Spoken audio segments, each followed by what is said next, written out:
Hi, my name's Phil. I like talking about politics, though in this video I'd like to discuss how the political trajectory from the scandal concerning Boris Johnson's flat refurbishment doesn't look like going anywhere useful just yet, but how the legal path is becoming more interesting indeed. But first, if you'd like to be notified of daily news and politics, please subscribe to the channel and click the bell notification icon. So the way Boris Johnson has mishandled this latest scandal over his flat refurbishment does not look like costing him politically in the short term. Labour have a long-term plan to use it as a way of opening people's eyes to the general widespread levels of corruption. But as I said last week, until people are shown how it harms them, not enough care. Boris Johnson keeps saying that people aren't that bothered about the issue, and that is both true as well as not true. People are bothered, and the polls are reflecting that. But they're not bothered enough to change their voting habits, and nor will they until the damage is highlighted. Because we live in a post-truth world where simply proving corruption in government is no longer enough to bring it down. You have to also prove that corruption is bad. This is the insane society in which we now live. Used to be a case of, we've proved this corruption now, and everyone will go, we don't like this, and you must leave now. We must have a new government. Now it's a case of, we've proved that this government is corrupt. Yeah, but is corruption really that big of a deal? I mean, I saw people getting all excited over a Servation Poll this weekend, which shows a massive slash to the Conservatives' lead and a large gain for Labour, particularly all over forums that are in support of Labour or very anti-Tory at any rate. You know, everyone's getting very excited about it. It has Labour just 1 point behind the Conservatives. And I just thought, this keeps happening. This has been happening for years now. Now, I would love it to be true, but I'm afraid not. You see, there was a YouGov poll from last week. Now, this was a couple of days before, and the polls are very volatile at the moment. And yes, you can get big swings on an almost daily basis when you have a scandal like this, and people's attitudes can change like that. But not a swing like this. You know, the YouGov poll from last week had the Conservatives still on a huge lead. So what we have here are two polls, a couple of days apart, but roughly the same time, but both way out of kilter with each other, that you wouldn't believe that 2 days would have changed it that much. Now, as far as I'm concerned, I pay close attention to YouGov and Ipsos Mori, and I've said this before, because actual election results always bear out their methods. Servation, not so much. Now, I haven't looked up the details of exactly how they did this. I'm not going to say anything definite. I'm not going to say this is where the problem is. But I'll tell you what is usually the cause of over-optimistic polling in Servation, which has been a problem, like I said, for a few years now. Now, when I say over-optimistic, that's from the point of view of someone who's a Labour supporter, particularly, or at the very least, someone who's very anti-Tory. See, the issue is this. Servation aren't like monkeys. They're not crap at doing polls. Their results may well be a genuine reflection of the public attitude towards the different parties.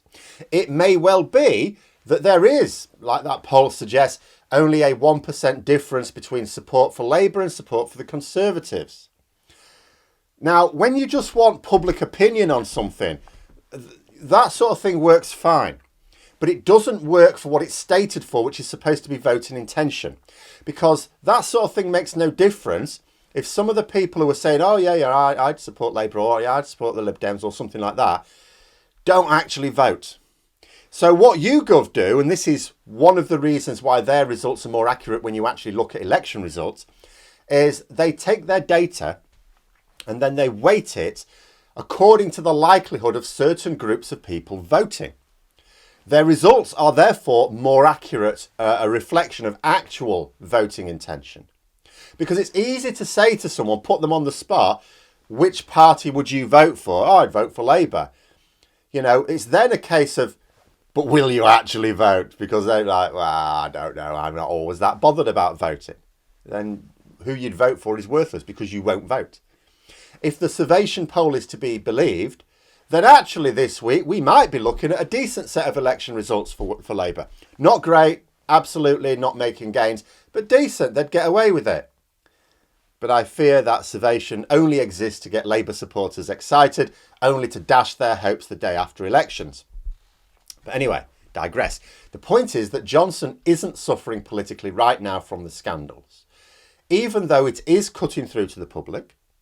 As a result, Conservative MPs aren't getting all that jittery about his continued leadership. He's still a vote winner for them. Also bear this in mind. Quite a lot of the Conservative Parliamentary Party are new MPs. He won a lot of seats that were traditionally safe Labour seats. A lot of them. And that means you've got a lot of people in Parliament who did not expect to be MPs. They don't necessarily know how things work. They will observe these. They want to win their seats in 2024 or 2023, but I think 2024. They will look at these election results and they'll think Boris Johnson's still a vote winner. That's the thing that matters to them. So the pressure's not going to be on him until they believe he's going to lose those seats for them. This week's elections are going to retain that view of him. Would be marvellous if it's not the case. I would love to revise the situation this weekend and go, blimey, what happened there? And, you know, when you do have a major scandal, yes, people's attitudes can change quite quickly. If we had a major revelation this week, you know, sometimes if you're sitting on a major revelation, releasing it a day or two before an election is a good time to do it, because then the scandal gets out into the public and it doesn't give the government time enough to counter it or let people decide that it's not that big a deal after all. Although being in the middle of a pandemic, I also worry that if someone is doing that, have you taken into account postal voting? Are there lots of people, you know, doing postal votes now? I don't know. If so, it might have a more limited effect. But even if Boris Johnson is getting away with this for this week, doesn't mean to say there aren't consequences to the refurbishment cock-up, because the investigation over his flat redecoration is now getting serious. The Electoral Commission has told government officials to hand over all relevant documents this week. They have further added that if any are destroyed or withheld, then the official responsible had better like prison food. The legal officer acting for the Commission, Alan Mabbott, sent the message to officials with the words, "You are put on notice that this is a criminal investigation." Now, I talked last week about how this has the very real prospect of becoming a more serious issue for Boris Johnson than some political fallout. After all, if you take a political hit, it's possible to recover. I mean, last year, Boris Johnson's popularity was sinking like a stone and Keir Starmer's was rising. Now the tables have been turned. Politics is very fickle. I have no doubt that the situation will be reversed once again after this summer, when, come what may with the pandemic, Johnson will no longer be able to claim wins from it. But for now, he has recovered. And if he took another political hit before the next election, he could recover again. A criminal investigation is another matter. Yes, he's shrugged off investigations in the past, but that has been by stopping them before they began, by threatening to pull the funding of the police or the National Crime Agency. This one has begun and is being pursued. There is the possibility of being guilty of a breach of Section 10 of the Parliamentary Standards Act. Now, I'm not a legal expert, but I'm thinking in particular of a member of the House of Commons commits an offence if the member provides information for the purposes of the claim that the member knows to be false or misleading in a material respect. He has been deliberately misleading regarding the financing of the redecoration of his flat. Now, just because he's lying about it doesn't mean he fears legal reprisals. As corrupt as his actions may have been, I don't know that he has broken the law. He may just be lying because it's in his nature to always lie. See, if he ever lied sometimes and told the truth at other times, like if he was the sort of person that only lied when he thought there was some advantage in it, he would have to distinguish between what is safe to be truthful about and what is beneficial to lie about. That probably requires more brain power than Johnson can be asked to employ. So I think he just plays it safe by lying as the default, even when he doesn't need to. There'll be times when he just lies because he doesn't want to think about, should I lie or should I tell the truth? I'll just lie. Though I may have more to say about that later this week. But let's say he is guilty of an offence, and let's say it is an offence under this section of legislation. So the process would then be very interesting. It would work as follows. 1, Johnson is convicted. Now, he's not going to go to prison or anything like that, but he is convicted of an offence. His constituents are then allowed to petition for his recall. It needs 10% of registered voters to do this. Now, I would suggest that even if Boris Johnson were in a safe Tory seat, you would be able to find 10% of the electorate who want him gone and will put in the effort to sign the petition. I think you'd be able to find enough to do that. But Boris Johnson is not in a safe Tory seat. He only just got a little over 50% of the vote. There'd easily be 10% of electorate who will sign that petition. So I think that's a given. If he's convicted under Section 10 of the Parliamentary Standards Act, I think it's a given he'll be recalled.